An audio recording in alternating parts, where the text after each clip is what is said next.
어떤 일을 함에 있어 특히나 능숙해지고 또한 이 모든 것을 즐길 줄 아는 자, 이런 이들을 세상은 꾼이라 지칭하고 우리는 부자가 되기 위한 5가지 쌍격의 5번째 조건으로 이 꾼을 기억하고 있습니다. 그리고 성공꾼, 부자꾼, 즉 성공에 이르기 위해 보다 능숙해지고 부자가 되고자 할 때에 그 과정을 즐길 수 있는 꾼이 되기 위해 우리는 지금부터 그 첫 번째 방법인 탁월한 성공 보상 체계를 만들어 진정한 성공꾼이 될 수 있는 그 방법들에 주목합니다. 갓 지은 밥, 이제 막 끓여낸 모닝커피, 산책을 함께 나가 뛰노는 강아지와 함께하기, 이 모든 것들의 공통점은 우리의 기분을 급격히 좋아지게 만들고 또한 즐거운 상상을 하게 만들어 행복감을 끼워 삶의 활력소를 제공해 준다는 데에 있습니다. 이렇게 뭔가를 통해 좋은 것을 얻어내는 것을 우리는 보상이라 말하고 삶을 살아가며 내 삶을 이끄는 그 수많은 행복을 만드는 조건 중에서도 가장 상위에 위치하여 우리의 인생을 지탱해주고 있는 것입니다.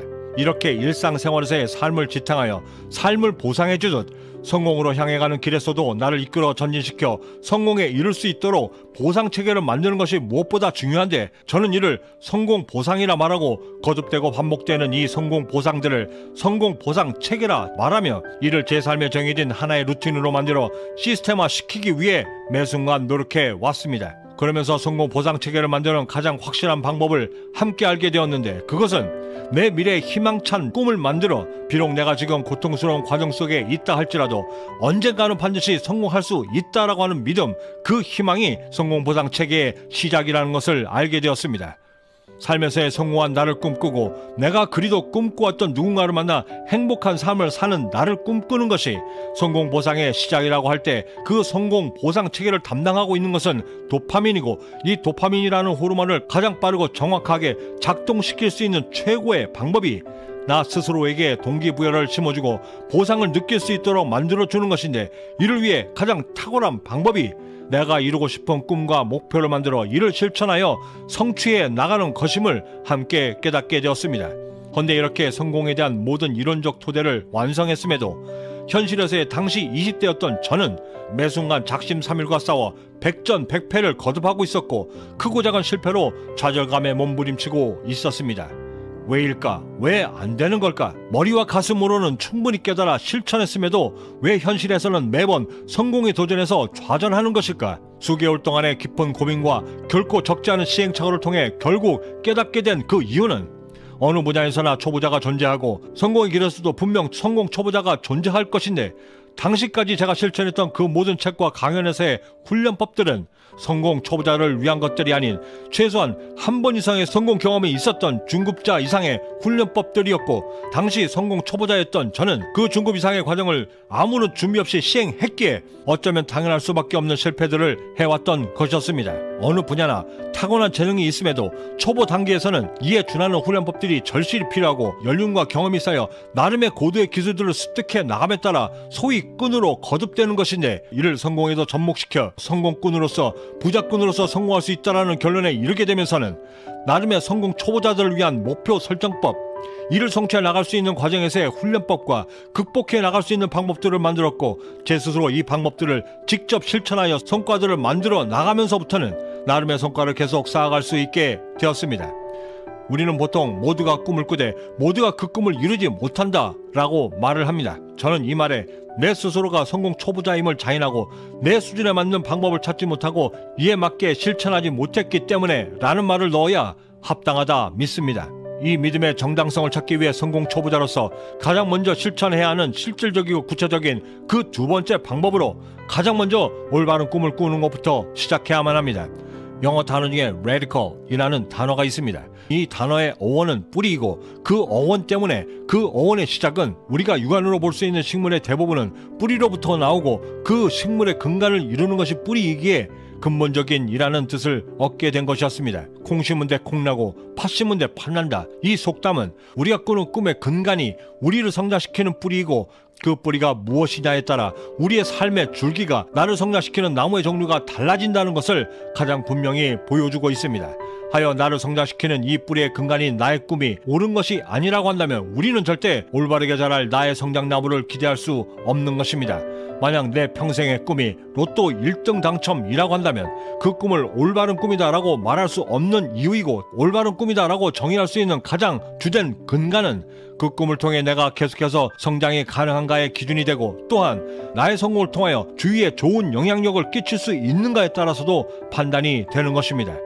저는 직업엔 귀천이 없다라고 믿는 사람 중에 한 사람입니다. 하지만 그럼에도 직업을 선택함에 있어 반드시 적용시키는 매우 엄격한 잣대가 하나 있는데, 그것은 나의 아들, 딸이 생활 기록부에 아버지의 직업을 적어낼 때 단 한순간이라도 머뭇거림이 없는 직업이어야 한다는 조건이었습니다. 그 이유는 자식에게 굳이 가르치지 않아도 본능처럼 알게 되는 자랑스러움 때문이고, 그 자랑스러움을 자식에게 물려주는 건 역시도 부모의 몫이라 믿기 때문입니다. 이렇게 성공 초보자로서 올바른 꿈을 장착했다면 우리가 가져야 할 세 번째 방법은 성공의 기대감을 초보자의 수준에 맞게 시작해야만 하는 것입니다. 우리는 뭔가를 시작할 때 습관적으로 목표를 세우고 계획표를 만들며 반드시 하는 것이 하나 있습니다. 바로 목표의 마감 시간을 정하는 것. 나는 금년 말까지 1억을 모으겠다. 나는 언제까지 성공하여 경제적 자유를 이루겠다. 나는 언제까지 얼마의 돈을 벌어 아파트를 사겠다. 헌데 이렇게 목표의 마감 시간을 먼저 정하며 실천하는 것이 이미 몇 번의 성공을 이뤄본 사람들을 위한 방법이고, 성공을 위한 입문자에게는 오히려 독이 된다는 사실을 아는 사람들은 극히 드뭅니다. 하여 제가 찾아낸 성공 초보자들을 위한 목표 설정법은, 목표를 설정하면서 마감 시간 대신 가장 먼저 끈질김의 능력을 먼저 가질 수 있도록 훈련을 시작하는 것입니다. 예를 들어 영어 공부를 시작할 때 우리는 습관적으로 나는 하루에 20개의 단어를 외울 거야, 나는 이 문법책을 6개월 내에 끝낼 거야 라고 시작하는데, 성공 초보자가 가장 먼저 해야 하는 것은 목표의 마감 시간을 만드는 것보다 가장 먼저 작심삼일의 벽을 넘을 수 있도록 끈기의 힘을 먼저 기르는 것입니다. 위기의 333 법칙, 이는 결심 후 가장 넘기 힘들다는 3일, 그리고 3개월, 그리고 초심을 잃기 시작하는 3년을 지칭하는 위기의 법칙인데, 실제로 저는 늦은 나이에 영어 공부를 시작하며 목표의 마감 시간을 정하는 대신 그것이 단 10분이라 할지라도 끊임없이 그리고 꾸준히 영어 공부를 해나갈 수 있도록 모든 초점을 맞추었고, 드디어 연인 실패하던 작심삼일의 한계를 뛰어넘어 3년의 벽까지도 초월하여 지금은 2022년 세계대학교 순위 26위로 서울대학교보다도 위인 토론토 대학에서 경영학을 다시 한번 전공하고 싶다라고 하는, 이제까지 단 한 번도 부려보지 못했던 욕심을 갖는 수준에까지 이르게 되었습니다. 이 목표의 설정법을 제 성공의 루틴에 그대로 적용시켜 마침내는 지금의 경제적 자유에까지 이르게 되었는데, 이에 대한 자세한 내용과 구체적인 방법들은 내일 이 시간에 여러분과 함께 보다 자세하게 공유해 보도록 하겠습니다. 구독과 좋아요, 알림 설정은 남들과 다른 성공적 하루를 만들기 위한 성공 영감을 놓치지 않고 받아보실 수 있고, 성공에 한 걸음 더 다가설 수 있는 동기부여가 될 것이라 감히 자신합니다. 마지막으로 이제껏 읽었던 그 어떤 명언과 책들보다도 거대한 울림을 주었던 전 국가대표 여자 역도 영웅 장미란 선수가 한 방송에 출연하여 이야기했던 인생과 역도가 닮은 이유에 대해 말한 것을 소개해드리며 마칠까 합니다. 저는 여기서 먼저 인사드려야 할 것 같습니다. 그 어디에 계시든 성공에 한 걸음 더 다가서시는 하루가 되시길 진심으로 바라고, 저는 내일 아침에도 따뜻한 커피 한 잔과 성공 영감을 들고 다시 찾아뵙겠습니다. 지금까지 경제적 자유민이었습니다. 감사합니다. 장미란 선수에게 인생과 역도가 닮은 이유, 무게를 견디면서 사는 것이 정말 닮은 것 같아요. 매일 아침마다 일어나서 창밖을 보면서 정말 많은 생각을 하게 되는데, 그날은 정말 예기치 못했던 일들이 너무나 한꺼번에 닥쳐서 저도 모르게 순간 이렇게 기도했어요. 하나님, 제가 무게를 드는 건 그 누구보다도 자신이 있는데 이건 좀 너무 저한테 버거운 것 같아요. 그러면서 순간 느낀 게, 내가 나한테 주어진 것들에 대해 너무 감사하지 못했구나 라는 것을 느끼게 되었죠. 매일 아침 출근하면서 맞이했던 학교로 올라가는 길에 양쪽에 우거진 나무가 나를 그리도 날마다 즐겁게 맞이해주고 있었는데, 저는 그 감사함도 모른 채 무관심하고 있었던 거죠. 그래서 그 다음부터는 나를 매일마다 반겨주는 그 나무들이 정말 감사해지기 시작했고, 심지어는 집과 직장에 가까운 것조차도 너무 감사해지기 시작했는데, 그런 감사함들을 조금씩 느끼기 시작하니까 사는 것 자체가 너무너무 감사해지는 거예요.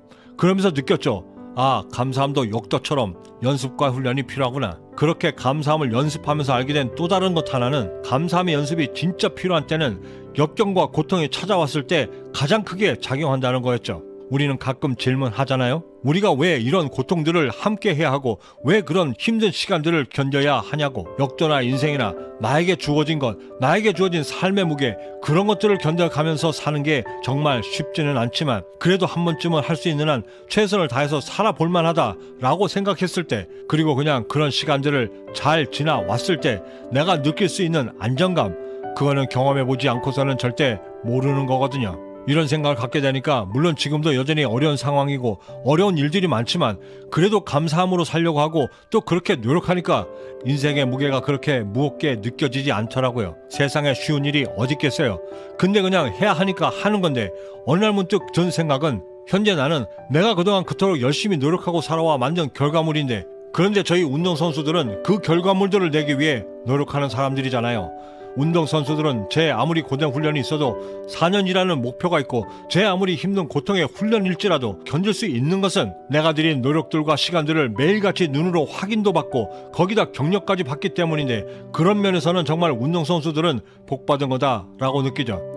왜냐하면 우리는 일상생활에서 그 어떤 노력과 시간에 공을 들여도 그런 노력과 시간들을 누가 알아봐주고 격려해주는 일은 거의 없잖아요. 그런데도 어떤 보상도 없이 누가 알아봐 주지도 않고 격려도 없는데 매일같이 꾸준히 열심히 노력하고 포기하지 않고 살아가는 것은 절대 쉬운 일이 아닌데도 우리는 그렇게 하고 있잖아요. 현실에서 열심히 사는 것은 정말 나 말고는 알아주는 이가 없는 건데, 그렇게 매일매일 좌절하지 않고 꾸준히 평정심을 유지하면서 더욱이는 포기하지 않고 뭔가를 향해 열심히 나아가는 것은 정말 대단한 것 같아요. 언젠가 수업 중에 학생들에게 이 말을 하고 있었는데 문득 너무나 역설적이게도 그 말을 학생들이 아닌 내 자신에게 하고 있는 것을 느끼게 되었죠. 그러면서 순간 아 그러네, 내가 살면서 정말 중요하고 귀중한 것들을 잊고 있었네 라고 생각하게 되었죠. 그러면서 다시금 깨달았어요. 그래 맞아, 뭐든지 이렇게 시간에 양과 노력을 쌓아야만 하는 거지. 그랬던 거였지. 세상엔 절대 그냥 되는 건 없는 거지. 그래 맞아, 세상엔 절대로 저절로 되는 건 없는 거야. 그렇게 되는 게 오히려 더 이상한 거지.